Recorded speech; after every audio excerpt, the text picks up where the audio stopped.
નમસ્કાર મિત્રો, આરોગ્ય જ્યોત યુટ્યુબ ચેનલની અંદર તમારું હાર્દિક સ્વાગત છે। આજે આપણે એક નવા વિષય સાથે નવા ટોપિક સાથે મળ્યા છીએ અને ઉનાળાનું અમૃત કે જેને છાશ તરીકે ઓળખવામાં આવે છે।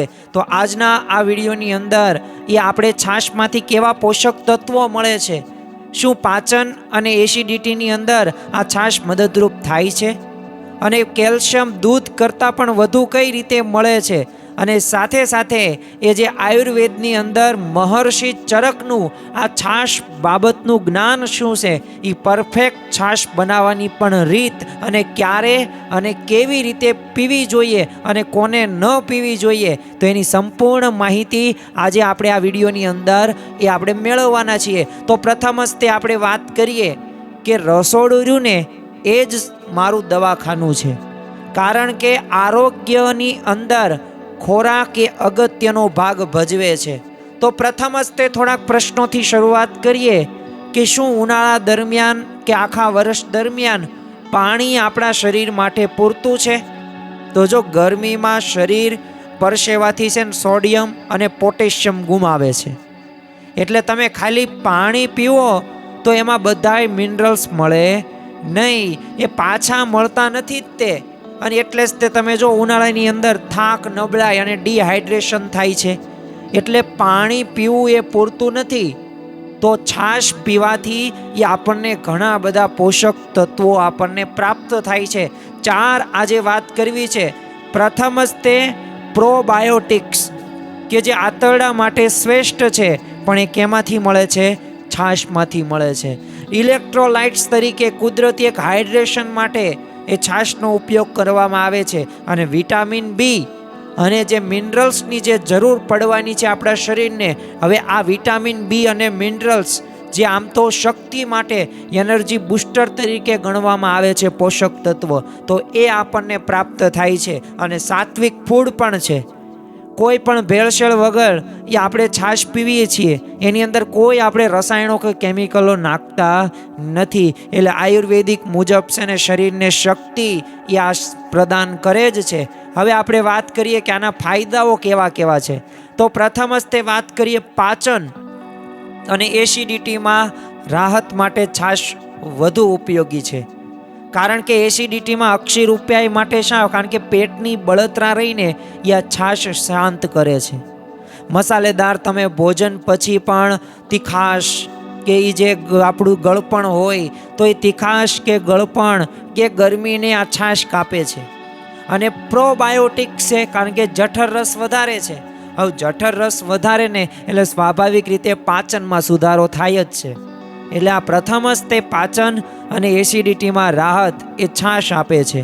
બીજું, આ દૂધ કરતાં પણ વધુ કેલ્શિયમ આપણને છાશમાંથી પ્રાપ્ત થાય છે। તમે 1 ગ્લાસ દૂધ પીવો તો 300 mg એ તમને એમાંથી કેલ્શિયમ મળે, પણ 1 કપ એની સામે છાશ પીવો તો 420 mg એ તમે કેલ્શિયમ તમને પ્રાપ્ત થાય છે। અને આ કેલ્શિયમથી શું થાય? તો આ કેલ્શિયમથી હાડકાં અને જે આપણા દાંત રહ્યાને મજબૂત બનાવે છે। એ લેક્ટોઝ ઇન્ટોલરન્સ એ લોકો માટે શ્રેષ્ઠ વિકલ્પ ગણી શકાય, એટલે જેને કેલ્શિયમની જેને ઉણપ હોય ને એના માટે અક્ષીર ઉપાય તરીકે એ છાશનું નિયમિત સેવન કરવાથી એ ફાયદો થતો જોવા મળે છે। જે હૃદય અને વજન માટે પણ એટલો જ લાભદાયી આ છાશ છે, કારણ કે કોલેસ્ટ્રોલ ઘટાડે છે, કારણ કે બાયો એક્ટિવ પ્રોટીન જે કોલેસ્ટ્રોલ ઓછું કરે છે આ છાશમાં જે જોવા મળે છે। અને જે બ્લડ પ્રેશર છે, જેને આપણે બીપી કહીએ છીએ, તો આ તમે રોજ પીવો ને તો ધીમે ધીમે ઓછું થાય છે। અને જેને પણ વજન ઘટાડવો હોય એ લો ફેટ અને શરીરના ઝેરી તત્વો રહ્યા એ ટોક્સિન્સ જેને કહેવામાં આવે છે, એ શરીરમાંથી બહાર કાઢવાનું કામ એ આ છાશ કરે છે।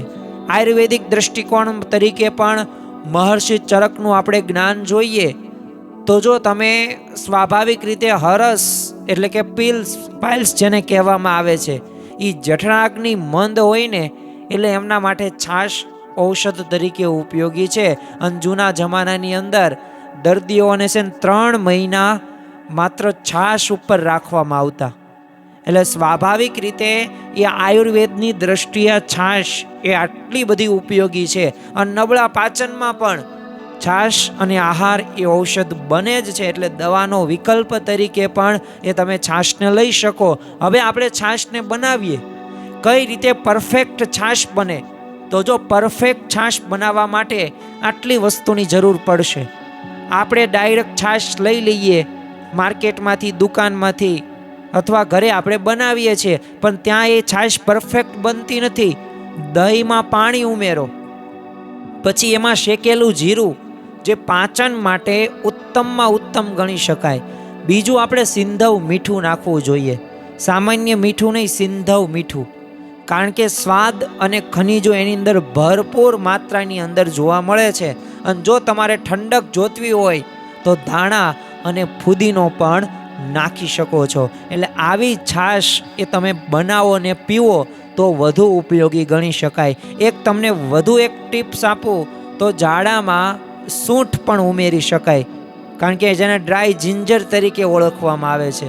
જાડા થઈ ગયા હોય તો એમાં સૂંઠ નાખવામાં આવે તો જાડામાં પણ રાહત રહે છે. એટલે આ રીતે પરફેક્ટ છાશ આપણે બનાવી શકીએ. બીજું, આપણને એક પ્રશ્ન નવો થાય કે અમારે છાશ ક્યારે પીવી અને કેવી રીતે પીવી? જો આપણા શાસ્ત્રોમાં જ્યારે જોઈએ ને, આયુર્વેદની અંદર, ત્યારે ઋષિ મુનિઓએ આપણને ફિક્સ એક સમય આપવામાં આવેલા છે કોઈ પણ વસ્તુનું સેવન કરવાની અંદર. તો જો બપોરે ભોજન પછી તો શ્રેષ્ઠ સમય છે જ છે, પણ ત્યારે પાછી તાજી અને મોડી છાશ પીવી. બીજું, રાત્રે મોડે પીવાની નથી, અને ફ્રીજની પણ અતિશય ઠંડી છાશ પીવાય નહીં. એટલે બપોરનો ભોજન પછીનો જે શ્રેષ્ઠ રહ્યો સમય, આ સમયે તમે છાશનું સેવન કરી શકો છો. કોને સાવચેતી રાખવાની છે? કારણ કે બધાઈને પણ છાશ પીવાની નથી. કિડનીના દર્દીઓ હોય તો એને મીઠું થોડુંક મર્યાદામાં લેવું જોઈએ. શરદી અને જેને ખાંસીનો કોઠો હોય, કારણ કે ગંભીર કફ હોય ને ત્યારે છાશ ન પીવાય, ત્યારે એ વધુ કફ ને શરદી કરે. અને એટલે જ તે જો ખાટા ઓડકાર કે રક્તસ્રાવવાળી એ એસિડિટીમાં ક્યારેય તે છાશને આપણે પીવી જોઈએ નહીં. એટલે ખરેખર આ સાવચેતી પણ આપણે સૌ કોઈએ રાખવી જોઈએ. બીજી આપણે વાત કરીએ, તમે જો મોંઘા એનર્જી ડ્રિંક્સ પીવો અને વર્સિસ દેશી છાશ, જો એનર્જી ડ્રિંક્સ રહ્યા એ તમને શક્તિ આપે છે, પણ કેવું છે? કૃત્રિમ સુગર ને કેમિકલ ભરેલું છે એની અંદર. તમે લેબોરેટરીની અંદર તપાસ કરો ત્યારે ખ્યાલ આવે. અરે એ શરીર માટે નુકસાનકારક છે, પણ એની સામે કુદરતી ઇલેક્ટ્રોલાઇટ્સ રિપ્લેસમેન્ટ તરીકે છાશ તો તમે ઉપયોગ કરી શકો. પાછું સસ્તું છે, સુરક્ષિત છે, અને કેટલા બધા ફાયદાઓ, અસરકારકતા એ છાશમાં આપણને જોવા મળે છે. તો જો પલ્લું આપણું છાશનું જ ભારે રહેશે. શા માટે? કારણ કે એની અંદર એ ઘણા બધા એવા પોષક તત્વો ભરેલા છે જે તમને મોંઘા એનર્જી ડ્રિંક્સની અંદરથી પ્રાપ્ત ન થતા હોય.